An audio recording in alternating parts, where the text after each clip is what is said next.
Emergency Broadcast, Crimson Alert, Chapter 4.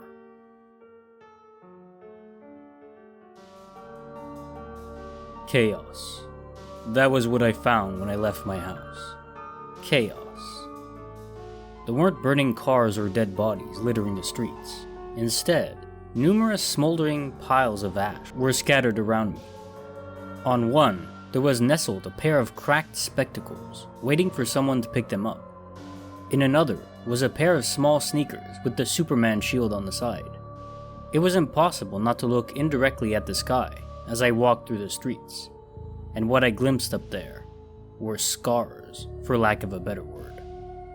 Scars in the sky. In those scars were nothing. I mean, literally nothing. Absolutely nothing.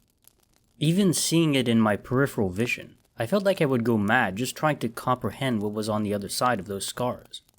I looked away, but sometimes it felt like those scars were staring at me. No, not the scars. Something on the other side of the scars. In the nothing. And it hated me. How had I not heard any of this? Ah yes, mustn't trust my senses. Could that demonic creature, Moloch, my gruff savior had called him, have prevented me from hearing this? Had it been tormenting me from the moment I saw that face outside my window? Probably. I clutched the rosary tighter in my hands. Stepping around each pile of ash, I averted my eyes from each one, wondering if they had been someone I knew before the Crimson Alert started. Friends, neighbors, mere acquaintances. Now and then, I'd glimpse something in a pile that gave me a clue. Mrs. Perkins, the old lady down the road. In one pile were her favorite earrings. In another was a baseball bat that was scorched black. But it didn't hide the growling bulldog young Timothy loved to tell me about. He had been such an artistic kid. A gust of wind suddenly blew one pile into my face.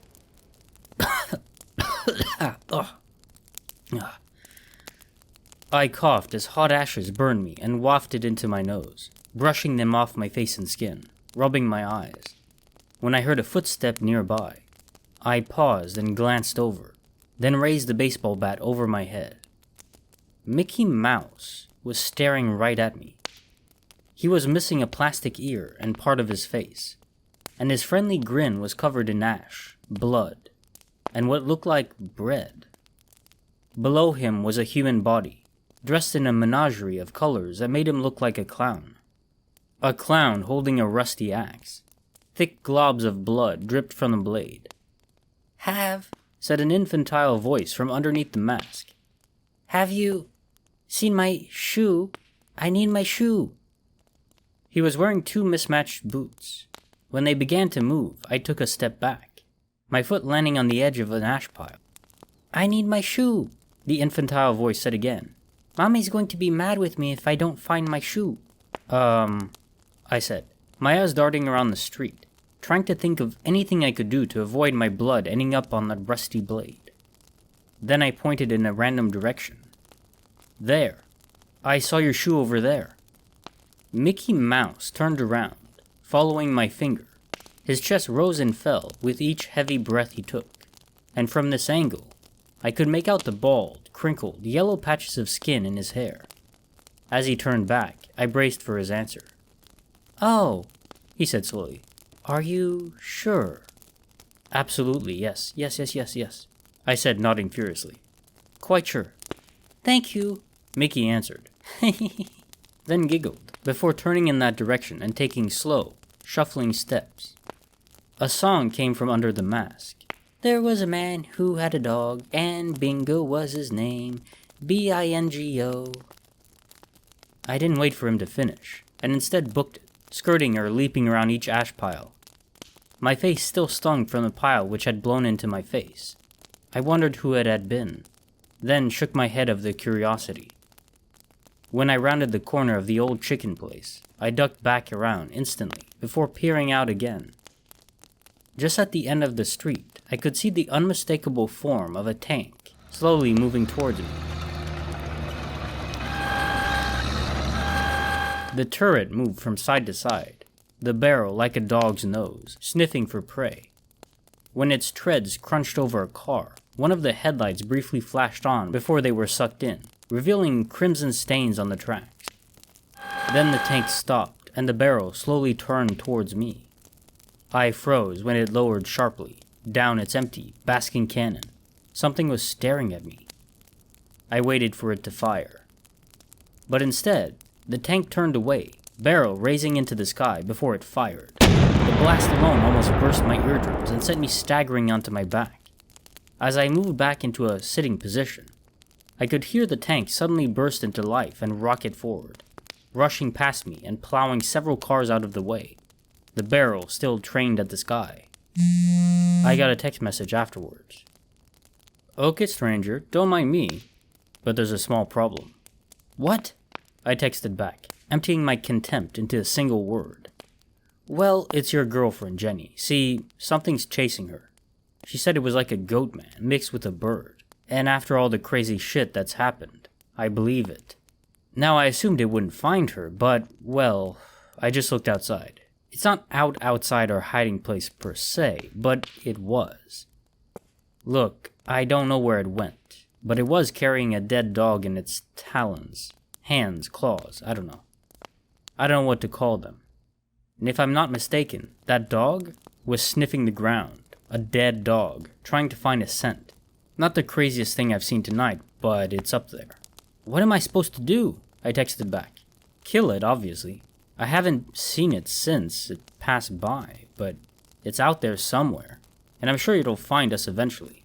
So if you see that son of a bitch, using a dead dog as a guide, acting like it's a top shit, you kill that motherfucker, and you make it hurt, okay?" "Okay. I'd do it myself, but 1, I don't have a weapon, and 2, someone has to take care of Jenny here, and 3, most importantly, like fucking hell I'm going outside." I growled in my throat before texting back. "Fine, but I'm only doing this for Jenny." "Ah, young love," was the reply. "Such a beautiful thing." And that, by the way, was sarcasm, if you couldn't tell. I stood up and resumed following the trail on the Google map, ducking in and out of cover. I was hiding behind the crumpled remains of a car when I heard it. "There was a farmer who had a dog, and Bingo was his name, oh, Bingo. I can't find my shoe. Mommy's gonna hurt me." Shit. When I looked behind me, the figure down the street was dragging something along the ground, its blade glinting in the dim glow. The round black circle sticking out from the top of the head was swiveling from side to side, slowly, like a shark's fin floating through the water. A clatter of hooves and sharp beating of wings from the other side of the car made me start and peer around the edge cautiously. This side of the street wasn't as well lit as the one Mickey Mouse was in, but in the shadows, I could make out the faint image of a dog's head pressed against the ground, the nose twitching every now and then. There was no glinting in its eyes. "Valak," hissed a voice, the one which sounded like a razor blade across the eyeball. "There's a problem." The dog's head stopped moving. There was a low, rumbling growl as the shadow seemed to part and shift. A beak, cracked down the middle, emerged along with 2 yellow eyes, rectangular pupils, glaring at something off to the side. "What?" a stilted, croaking voice said, one that bore evidence of disuse. "Is it?" A scuttling nearby before a thing in a woman's face emerged from the shadows, confirmed who the new guest was. "The Wandering Jew is here," Moloch hissed, masked perfectly still, "and he's hunting the Agagite." The beak didn't move as Valak answered. "You are sure of this?"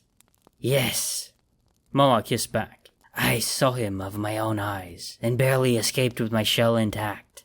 And if he's here, it's for one reason only, to hunt down the Agagite." "Humans," Valak hissed, "carry strong grudges." Moloch snorted. True, but this will interfere with Hela's arrival. We must find some way to remove the mark-bearer from here, or..." When Moloch paused, I could see Valak shifting uncomfortably. "I'm not going back," he croaked. "Not to the emptiness." Then he paused, his beak swiveling down the street. Slowly it opened, breaking apart as a black lump poked out of it. A gleaming yellow goat's eye was on the other end. The singing behind me had gotten louder. "What," Valak said, eyes shifting between shades of yellow, "is that?" Moloch's mask suddenly turned, following Valak's eye. "Ah," he hissed. "Interesting. This human, he's gone insane. Not unique, certainly. Then, why do I smell something on him?" Moloch's mask twitched. "Now that you mention it, there is a faint aroma about him, like sulfur." No, not sulfur. Close, though. I'd keep an eye on that one. Perhaps he could be useful." "I can't," Valak answered. "I hunt. Mate," Moloch finished. "Ah, yes, how quaint. Tell me, what does he look like?" Valak's eyes turned towards Moloch, but before he answered, Moloch chuckled. "Ha ha ha ha. Ah, I already know. You really need to hide your desires better, dear brother. Come to think of it, that girl was in a relationship with one of my victims. Well, would-be victim, before the mark bearer stopped me. If you find her, please make it extra fucking painful. And bring me the body." Valak growled.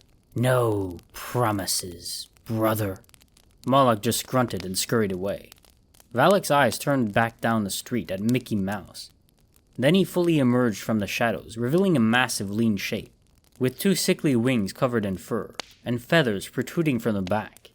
His hands were a strange mixture of a man's, a crow's talons, and the hooves of a goat. As he advanced steadily towards Mickey Mouse, the dead dog in his hand suddenly twitched, and he stopped. "Oh?" Malak's eye turned to the car I was hiding behind. Then the pupil narrowed on me. "Patrick's convert." I didn't even wait before I screamed and charged out from behind the car, holding up the bat and swinging it with all my might. Unlike Moloch, Valak just remained still, his 3 eyes taking on an unmistakable mocking twinkle, until the baseball bat connected with his beak. Valak staggered back, screeching in that disused voice. The rectangular pupils of his eyes turned to me, bewildered. "How?" He didn't get to recover, as I brought the bat down on his head, smashing it against him over and over. "Stay away from Jenny." When I drew up the bat again, I could feel something oozing down it, but I didn't care, just swinging it down on Valak's tongue. When it connected with the eye, it burst, and Valak screamed. His wings suddenly beat fiercely, sending me back as he pushed away, landing on the ground a good distance from me. His tongue was a fountain of blood as he glared at me with his remaining eye. His beak now cracked and oozing some yellow liquid. Where I'd struck him, several burn marks shaped like a crucifix scarred his head. He drew his tongue back in, readied his hands, then stopped. He took a step back, and the edges of his beak twisted into a smirk. "Hey," said an infantile voice from behind me. "Where's my shoe?"